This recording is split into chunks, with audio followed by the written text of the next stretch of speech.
अहो, काय म्हणता? धोंड्याच्या महिन्यानिमित्त शेलूत आलेला जावई रुसला आणि पोशाख क्लथिंग हब येथे येऊन बसला.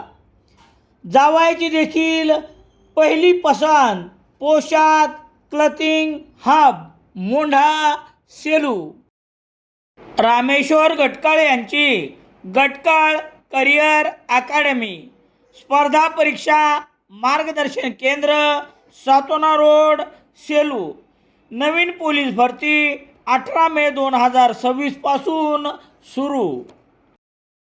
धोंडे जेवणाचा कार्यक्रम आटोपून दुचाकीवरून घराकडे निघालेल्या एकाच कुटुंबातील आजी, आजोबा व नातवाचा बस दुचाकीच्या अपघातात मृत्यू झाल्याची हृदयद्रावक घटना शनिवार 6 जून रोजी सायंकाळी जिंतूर परभणी रस्त्यावरील कोकजवळ असलेल्या पिंपरी फाटा परिसरात घडली आहे.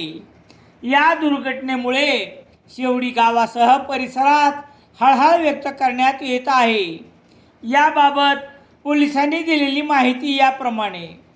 भगवान बळीराम काळे वय 58 वर्ष, सुशीला भगवान काळे वय 52 वर्ष आणि कन्हैया गजानन काळे वय 12 वर्ष राहणार शेवडी तालुका जिंतूर जिल्हा परभणी हे कोडगाव येथे नातेवाईकाच्या धोंडे जेवणाच्या कार्यक्रमासाठी गेले होते.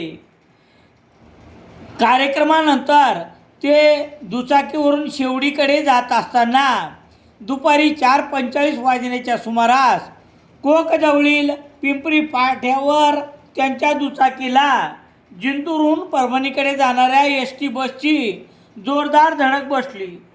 या अपघातात तिघेही गंभीर जखमी झाले. घटनेचे गांभीर्य लक्षात घेऊन स्थानिक ग्रामस्थांनी तात्काळ मदतकार्य करत जखमींना बोरी ग्रामीण रुग्णालयात हलवले.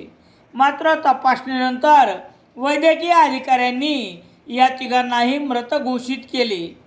घटनेची माहिती मिळताच बोरी पोलीस ठाण्याचे सहाय्यक पोलीस निरीक्षक रामेश्वर धोंडगे यांनी सहकार्यासह घटनास्थळी धाव घेत अपघातग्रस्त वाहने बाजूला करून वाहतूक सुरळीत केली. या घटनेनंतर बसचा फरार चालकाचा पोलीस शोध घेत आहेत.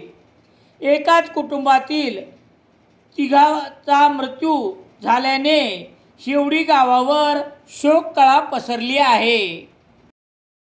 सेलू शहरात सर्व प्रकारचे दैनिके घरपोच मिळण्यासाठी संपर्क Balaji newspaper agency, bus stand, Selu.